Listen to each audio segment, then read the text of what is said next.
Pennsylvania lawsuit together. And there's been a bunch of filings on the docket in the case. One of them is a motion to intervene, which means that somebody wants to come in and also be heard on the case. And it's a bunch of different groups.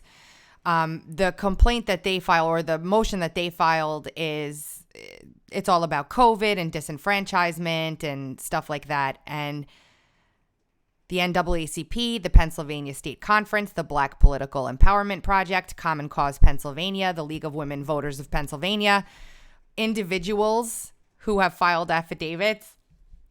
Just bear with me on this, okay? Bear with me a second. I want to show you first the complaint, and I have double checked this with the actual election law, and I can tell you it is absolutely 100% legit.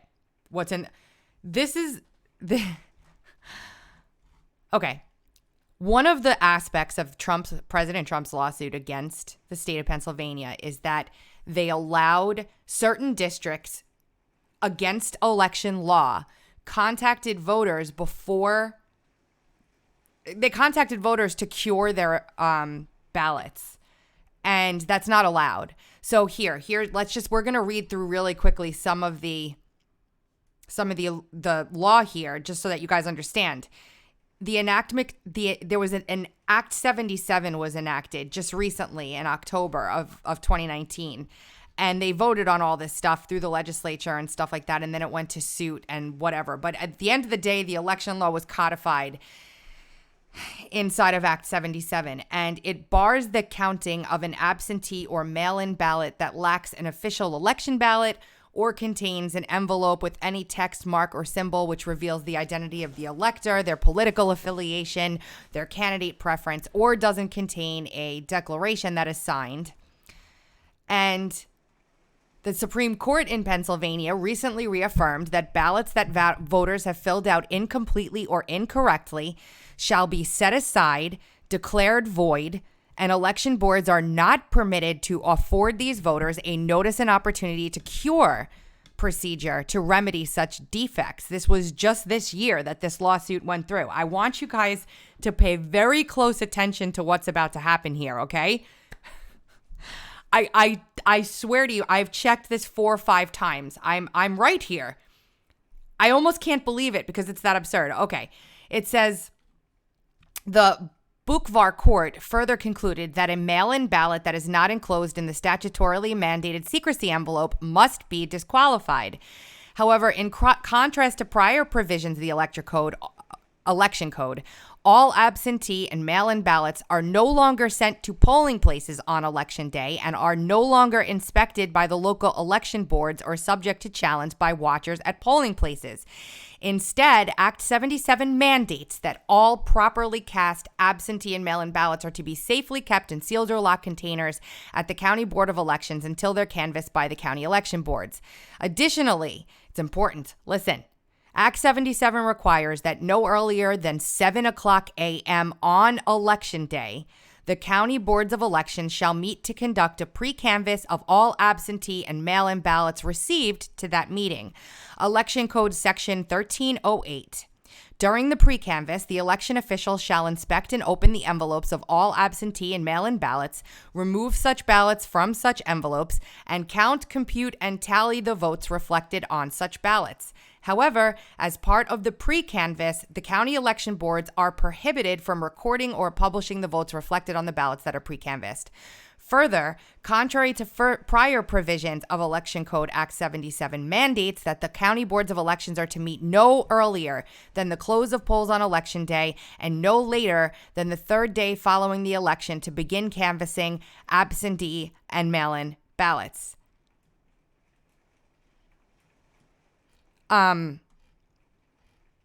There's more here, but I think that you get it. You're not allowed to look at these things the day before of the election and then contact people to fix their ballots.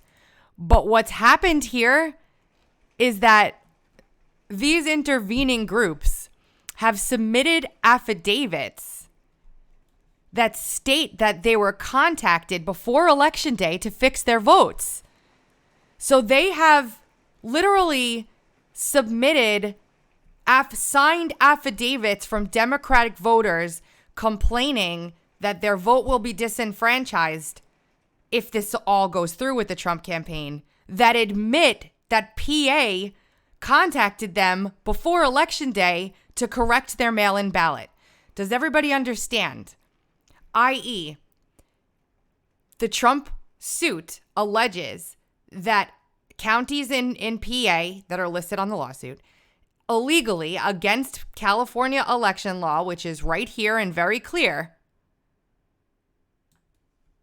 contacted voters to cure their ballots against the law.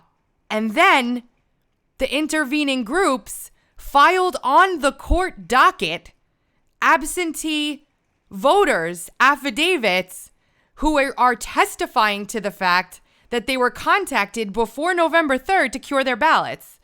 Whoops. Seriously? I had to really seriously read this 700 times. I'm 73-year-old and identify as white. I understand my age puts me at risk of serious complications from COVID. I avoid contacts with strangers as much as possible as a result. I chose to vote via mail-in ballot this year to avoid unnecessary exposure to crowds on Election Day. I don't remember exactly when I received my mail-in ballot, but it was several weeks ago. I returned it right away. I asked the postal worker to timestamp it before I walked away to make sure it was sent because of how much my vote matters to me. Between Sunday and Monday, November 1st and November 2nd, I received 3 calls from the Democratic Party notifying me that my ballot had been rejected. Pennsylvania, PA, Pennsylvania election law. I apologize if there was a mistake. I asked why, and they told me they didn't know.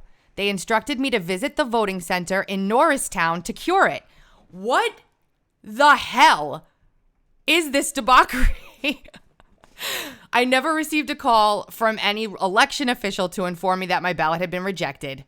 The first site I visited in Norristown was a drop-off only site. They told me I had to go to another site to see and cure my ballot. At the second site, I learned that my ballot has been marked as defective because I didn't write my name and address in non-cursive print. I was not aware that I was supposed to handwrite my name and address in non-cursive print next to where that information was already pre-printed on the envelope. Because the exact information was already there, I understood it would have been redundant to write it out again. My ballot was signed, dated, and otherwise complied with all other ballot instructions. To cure my ballot, I showed the county employee, my ID, added my information next to where it was pre-printed, and left.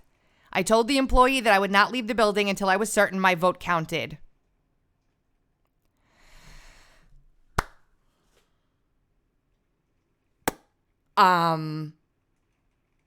If I found out my vote, well, I didn't think to use a provisional ballot because I wasn't aware I could.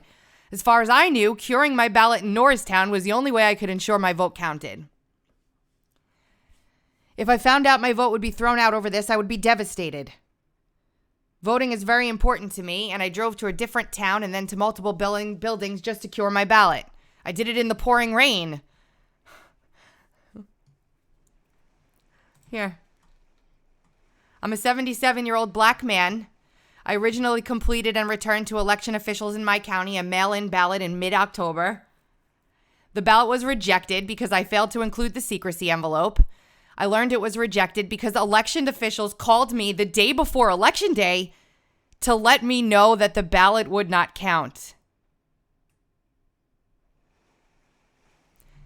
After learning my first ballot was not accepted, I went to the elections office so I could understand what was going on. They showed me an example of the required secrecy envelope, but this envelope was not included with my mail-in ballot. They told me to vote in person. On Election Day, I cast a provisional ballot at my local polling place.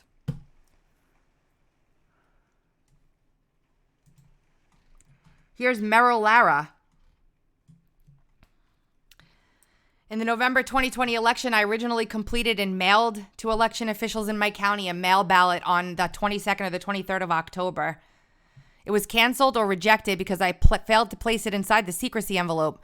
I learned it because I received an email from election officials, from election officials stating that my ballot was missing a second envelope. I tried calling the number provided, but didn't get through to anyone. What?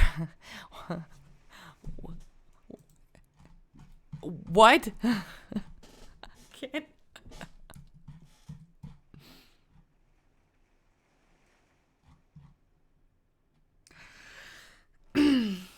No earlier than 7 o'clock a.m. on Election Day, the County Board of Elections shall meet to conduct a pre-canvass of all absentee and mail-in ballots received to that meeting. On Election Day. This is the law. The law says that they can't meet any earlier than on Election Day. And then there's affidavits from Democrat voters from these interveners saying that they were called by county election officials days before Election Day to cure their ballots. Does anyone else see this for what it is? This is bad. Like, these interveners just completely destroyed any hope that Pennsylvania may have had. I hope that somebody is understanding this on the attorney team for the president, because they literally just submitted their own voters' sworn affidavits that the law was broken. I'm sorry, I'm laughing. I just can't believe how stupid these people are. What the hell? Ballots are no longer sent to polling places. They're no longer inspected by local election boards. They have to all be safely kept in sealed or locked containers. Voters, Pennsylvania Supreme Court recently reaffirmed in 2020 that ballots that voters have filled out incompletely or incorrectly shall be set aside and declared void, and election boards are not permitted to afford these voters a notice and opportunity to cure. And here's a sworn affidavit from Joseph Ianni claiming that election workers called him before Election Day to cure his ballot. Whoops.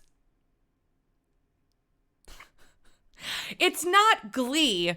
It's utter shock. It's almost like I can't believe what I'm reading. Like, they literally, hey, you know, sometimes things just have a way of working themselves out, I guess. I don't know what else to say.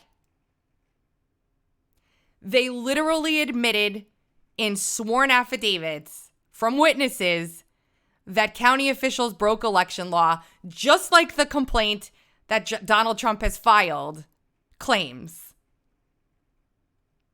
So that's all I've got right now. I'm going to write this up. I'm going to get it out on the website. I'm going to do a Twitter thread on it. Thank you to the NAACP, the Pennsylvania State Conference, the Black Political Empowerment Project, Common Cause Pennsylvania, the League of Women Voters of Pennsylvania, John Ianni, Lucia Gajda, Stephanie Higgins, Merrill Lara, Ricardo Morales, Natalie Price, Tim Stevens, and Taylor Stover for officially acknowledging that the counties in this lawsuit broke the law when they reached out to you days before the election to cure your mail-in ballots because they were wrong. Have a great day, everyone. If you'd like to support the work that I do, you can find me on Patreon at patreon.com/TracyBeans, or you can go to uncoverdc.com and click on the support button to support us. Also, you can find me on Subscribestar at subscribestar.com/TracyBeans. I don't know. It is what it is. Bye.